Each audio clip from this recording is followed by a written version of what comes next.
اور اب یہ جانیے جماعت اسلامی نے پیک آرڈیننس میں ترمیم کی مخالفت کر دی ہے۔ حافظ نعیم الرحمان نے کہا کہ حکومت پیک آرڈیننس سے متعلق پہلے مشاورت کرتی تو بہتر ہوتا۔ آئی پی پیز کے معاملے پر 29 جنوری کو ملک گیر احتجاج کریں گے۔ حافظ نعیم الرحمان نے کہا کہ اسرائیل کی شکست دراصل امریکہ کی شکست ہے۔ حماس نے اسرائیل کو اس کی اوقات یاد دلا دی۔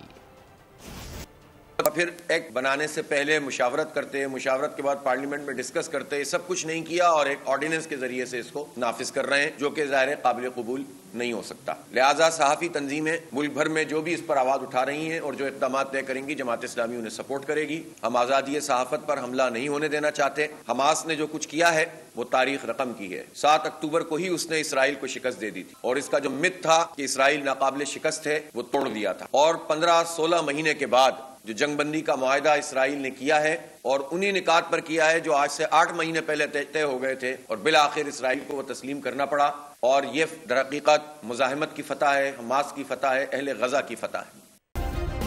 سبسکرائب کریں اور بیل دبائیں تاکہ کوئی خبر رہ نہ جائے۔